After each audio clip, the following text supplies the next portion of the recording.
Parti pour le chapitre numéro 3 sur les fractions. Alors tout d'abord, on va redéfinir ce que c'est le quotient d'un nombre.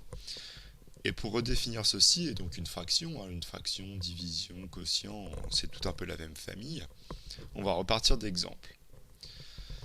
Alors, quel nombre qui multiplié par 2 vaut 10? On part avec un exemple très simple. Je vois que ce nombre c'est 5. 5 fois 2, ça fait 10.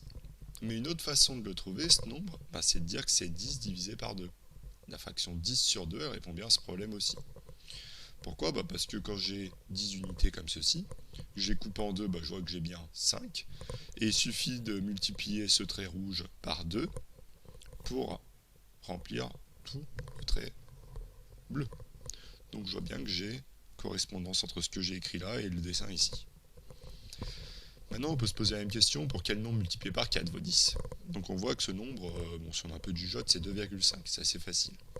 Mais une autre façon de l'écrire, comme ici, c'est 10 sur 4. Et quand je reprends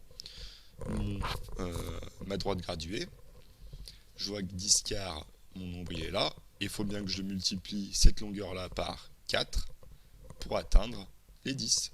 Donc on a bien égalité entre 10 sur 4 fois 4 égale à 10. Ensuite, quel nombre qui multiplié par 3 vaut 10? Donc ici, un nombre possible, ce serait 3,33333 et qui a une infinité de chiffres après la virgule. Donc une infinité de chiffres après la virgule, pas évident à écrire, on va préférer écrire la notation 10 tiers. Et quand je reprends mon dessin, j'ai mon 10 tiers qui est là, et il suffit que je le multiplie par 3 pour atteindre 10. Donc ça correspond bien à mon égalité que j'ai ici. On va bien se souvenir de cet exemple-là pour la définition.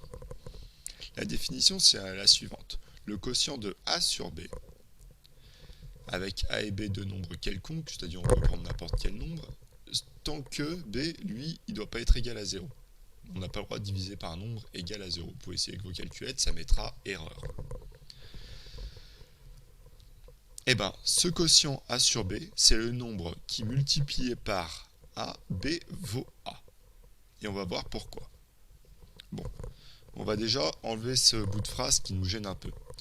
Et maintenant, on va remplacer A par 10 et B par 3. Regarde ce qui se passe. Le quotient 10 tiers, c'est le nombre qui multiplié par 3 vaut 10. Et bien c'est bon, ça correspond bien à cet exemple ici. Donc on peut remettre les lettres. Le quotient A sur B, on imagine qu'il y a A là, B là. Et bien quand on multiplie par B, et ben ça va donner A qui est ici, en remplaçant A et B par 3 et 10, 10 et 3.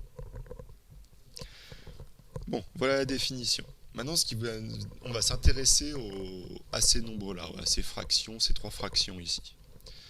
Les deux premières fractions, on a vu qu'elles étaient égales à 5 et 2,5. 10 demi et 10 quarts, ça vaut 5 et 2,5. On va donc dire que 10 demi et 10 quarts sont des nombres décimaux. En fait, quand vous calculez, vous pouvez l'écrire en écriture décimale. Et on va également dire que ces nombres, ce sont des nombres rationnels. On verra juste après la définition de nombre rationnel. On va essayer de la déduire de ces petits exemples-là. 10 tiers, lui, il est environ égal à 3,3,3,3,3, sauf que là, je ne peux pas donner une écriture décimale. Donc on va dire que ce n'est pas un nombre décimal. Il n'a pas d'écriture décimale, si vous préférez. Par contre, on va dire que c'est bien un nombre rationnel, celui-là. Donc on va petit à petit voir ce qu'est un nombre rationnel. Et puis, lui, enfin, il est ni décimal ni rationnel. Et donc voilà, quelle est la différence entre ces trois nombres-là, qui sont rationnels, et ce nombre-là qui ne l'est pas?